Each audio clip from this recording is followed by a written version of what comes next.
So I needed a new tool to really help work on self-sabotage. It seemed to be the most important event on everyone's mind. And so out of that came the sort of the counterpart of the inner child.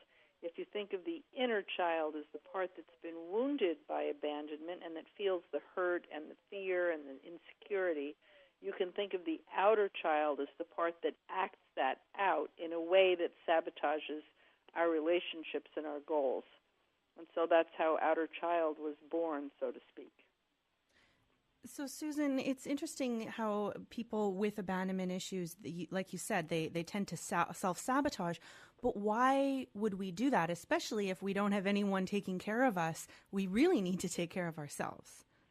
Well, when we feel rejected, or when a relationship ends, or if we're being fired from a job, or a friend doesn't call us back, or we don't get invited to a party, and we get these abandonment feelings triggered very easily by just large events and small events in life, what we tend to do is have self-doubt. We tend to wish that we were more lovable, that we were more attachment-worthy, that we were more popular, that we made a better impression. Let's say we failed to get a promotion at work. And so we begin to doubt ourselves, and we get angry with ourselves. And that leads to self-abandonment. As we begin to question ourselves and doubt ourselves, we move further away from ourselves, and we create within this sort of abandoned inner child. And that inner child is just under the surface, sort of bubbling up air and affecting our lives in a very intrusive way, because it's just sort of under the surface. We're not all that conscious of it. But over life, we've tended to, accumulate a lot of self-doubt. And so this abandoned inner child begins to create feelings that then we act out in inappropriate ways. So it's the self-sabotage that stems from self-abandonment, that stems from going through various abandonment scenarios from childhood on. Now, Susan, pretty much every human being has felt abandoned or rejected at one point. So what's the difference between someone who has a regular level of abandonment and someone who has abandonment issues and self-sabotages? Yeah, that's a really good question, because the fact is that abandonment, the issue, having abandonment fear, is universal to all people. So we all have it to some extent.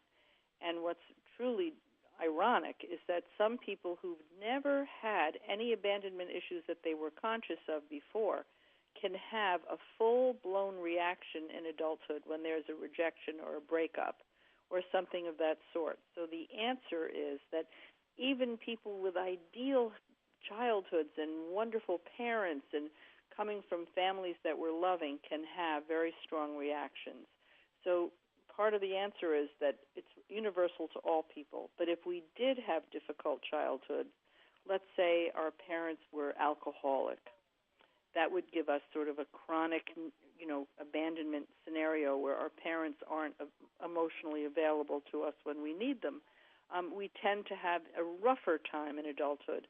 But as I said, that's not always true. Some people are very resilient, and other people with perfect childhoods can have a very big reaction to an abandonment situation.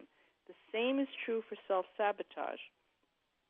People who have difficult childhoods, who have a lot of sort of chronic abandonment situations, one of their parents died, or their parents were too punitive or too critical, or, as I said, alcoholic or something like that, can have a lot of abandonment issues and a lot of self-abandonment leading to self-sabotage.